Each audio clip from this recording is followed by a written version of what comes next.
На краю небольшой деревни, где, казалось, время остановилось, жил мужчина по имени Михаил. Он провел многие годы своей жизни на этом уединенном месте. Наслаждаясь тишиной и покоем, Михаил, скромный пенсионер, предпочитал проводить дни за заботами о своем огороде, который был его гордостью и основным развлечением. В этом огороде он выращивал овощи, фрукты и цветы, превращая его в яркое и живописное место, привлекающее внимание местных птиц и бабочек. Однако настоящими радостями жизни для него были прогулки с верным другом, немецкой овчаркой по имени Рокки. Каждое утро, когда солнце поднималось над горизонтом, Михаил и Рокки отправлялись в долгие прогулки по окрестным полям и лесам. Они блуждали среди зеленых деревьев и цветущих лугов. Позволяя себе наслаждаться простыми радостями жизни, Рокки был не только преданным компаньоном, но и верным охранником. Его чутье и инстинкты служили Михаилу защитой от возможных угроз.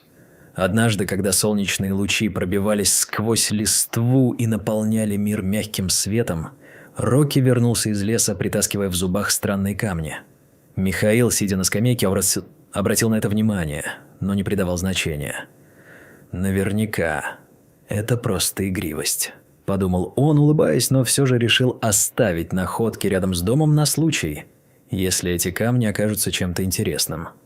Камни, которые приносил Рокки, становились все более многочисленными. За несколько дней собралось целых 8 камней, и они уже образовали довольно заметную кучку рядом с огородом. Михаил начал задаваться вопросом, откуда же Рокки их берет. Каждый раз, когда пес возвращался с очередным уловом, Михаил чувствовал, как растет его беспокойство. Тем не менее, он продолжал считать эти находки забавным увлечением, не подозревая о том, что они приведут к важным открытиям. Каждое утро Михаил с нетерпением ждал возвращения Рокки и радовался новым находкам. С каждым новым камнем, который добавлялся в коллекцию, его интерес только возрастал, но он в то же время оставлял в своем сердце сомнения о том, что все эти камни – просто случайности. В один из вечеров, когда свет заката окрасил небо в теплые оттенки оранжевого и розового, Рокки опять пришел с одиночным 11-м камнем. Этот камень был особенно странным. На его поверхности мерцал тусклый отблеск, похожий на металл. Михаил, заинтригованный, не мог удержаться от того, чтобы внимательно его осмотреть. Внутри этого камня казалось, что есть нечто большее, чем просто грубая форма, что-то словно таившее секреты. «Что ты такое нашел, мой верный друг?» – спросил он Рокки, поглаживая его по голове. Кажется, собака тоже понимала, что этот камень оказался чем-то особенным. Михаил, не зная, что и думать, решил показать свою находку соседу Илье, бывшему инженеру и человеку, который всегда был полон идей и теорий. В его взгляде Михаил надеялся увидеть настоящий интерес, и он не ошибся. «Илья, посмотри на это!» С восторгом в голосе призвал он своего соседа к себе. Рокки принес странный камень, который кажется необычным. Илья, тотчас заинтересованный, стал внимательно изучать находку. После долгого разглядывания он сказал: «Я не могу быть уверенным, но мне кажется, что это может быть нечто важное.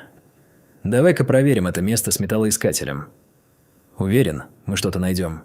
Михаил согласился, и на следующий день они вместе отправились к оврагу за огородом. С тревогой и волнением в предвкушении новых открытий они готовились к исследованию. С металлоискателем в руках Илья медленно прошелся по заранее отмеченному месту, его прибор начал громко издавать звуки, и вскоре им удалось выкопать несколько обрывков труб, проржавевшую проволоку и даже обугленные осколки от чего-то большего. Михаил почувствовал волнение. Они начинали приоткрывать завесу старых тайн.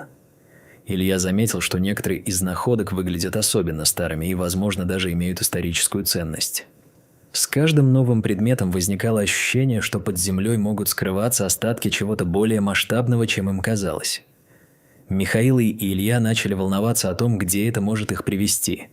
Им стало интересно, что заведомо скрыто в этом месте, и они старались не терять ни минуты. Пробежать по старым записям в библиотеке оказалось делом непростым, но Михаил и Илья не собирались сдаваться. Они наткнулись на упоминание о пожаре в конце 1950-х годов. Библиотекарь сознанием дела подтвердила, что в 1957 году сгорела хижина охотника по имени Евгений Ларин. Это открытие означало, что их находки могли быть связаны с этой трагедией. Михаил внимательно слушал каждое слово библиотекаря, стараясь собрать все данные и факты, которые могли бы помочь разобраться в загадке. Пожар, случившийся много лет назад, оказался не просто случайностью, а чем-то более глубоким и таинственным. С каждым новым исследованием они находили все больше обугленных предметов – осколки керамики, фрагменты посуды и даже обугленное дерево. Конечно, все эти находки вызывали у них еще больше вопросов, чем ответов. Геолог, знакомый с этими местами, подтвердил, что камни, которые приносил Рокки, действительно представляли собой гранатовую породу, которая могла иметь своеобразную историю. Эти находки могут рассказать нам о том, что здесь происходило много лет назад, прокомментировал геолог с надеждой, глядя на открывающиеся перед ними возможности. Михаил почувствовал, как его волновало то, что истории, заложенные в этих камнях, теперь зависели от их дальнейших дел и исследований. С каждым новым открытием Михаил и Илья становились все более уверенными в своих предположениях. Открытия, казалось, не оставляли им шанса на сомнения, позволяя вообразить истории, которые могли быть вытеснены временем. Сквозь растущее волнение Михаила и Ильи им удалось откопать настоящий клад – ржавый сейф. С замиранием сердца они открыли его, и перед ними раскрылись драгоценности, словно время вернулось в тот момент, когда Евгений Ларин готовился поделиться своим богатством. Эти золотые и серебряные изделия должны были приносить радость. Но теперь они скрывают трагедию, с сожалением произнес Илья. Михаил почувствовал, что они столкнулись с историей о старателе, который, вероятно, нашел жилу, но трагически погиб, не успев рассказать о своей находке. Кажется, прошедшие годы были полны не только приключений и возможностей, но и страданий. Михаил чувствовал, что их открытие стало началом чем-то большим и важным. Михаил был в восторге от своих находок и решил, что эти драгоценности должны вернуться к людям. Он начал работать над созданием музейной экспозиции, которая бы отображала эти уникальные открытия. Михаил предложил назвать ее «Открытие Рокки», и это название сразу же нашло отклик в сердцах всех, кто знал их историю. В витрине музея был выставлен первый камень, с которого все началось. Тот самый, который принес в зубах Рокки. Экспозиция стала настоящим магнитом для людей. Люди из окрестных деревень и городов приезжали посмотреть на находки, задавая вопросы и интересуясь историей. Михаил чувствовал, как гордость переполняет его. Ведь он стал частью чего-то важного и значимого. В один прекрасный день Михаил получил неожиданное известие. Внук Евгения, Павел Ларин, решил приехать в деревню. Он держал в руках последнее письмо деда, которое с нетерпением давно ждал. Павел рассказал, что его дед, когда был еще жив, с метки знал о спрятанных камнях и увлекался их поисками. В письме было сказано о желании оставить часть их в земле, как дань уважения к природе и наследию. Это открытие стало для Михаила личным. Павел, который, похоже, унаследовал страсть к природе и к приключениям, стал важной частью этой истории. Вместе они обсудили желание Евгения и то, как сохранить его наследие. Вдохновленный находками и историей, Михаил принял решение основать фонд имени Евгения Ларина. Он хотел выделять стипендии студентам-геологам и экологам, чтобы они могли продолжать изучать природу и ее тайны. Новая жизнь фонда открыла множество возможностей для молодежи, желающей узнать, как сохранить наш мир и изучить его глубже.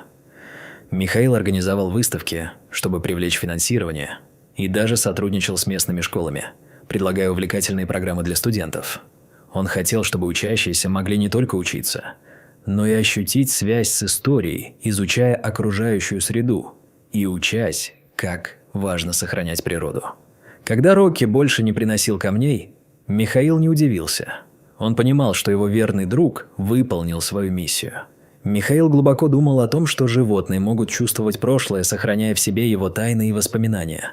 Он обратился к мысли о том, что, возможно, Рокки, почувствовав завершенность своего задания, также оставил в этом мире что-то особое. В деревне наступил новый этап – шаг в будущее. Где каждое открытие связывало поколения, Михаил чувствовал, что его жизнь изменилась навсегда. Открытия Рокки не только привели к важным историческим, но и наполнили жизнь ради приятных историй, дружбы и сотрудничества. Память о Евгении Ларине и его внуке, теперь уже живущая в сердцах людей, обогащала всех и напоминала о том, как важно сохранять связь между прошлым и будущим. Завет, оставленный Евгением, возник глубоко в сердцах мужчин, соединив их в историю, которую они будут передавать следующим поколениям. И что-то внутри каждого из них шептало о том, как важно помнить о том, что под ногами может скрываться не просто земля, а целая вселенная, полная тайн и открытий.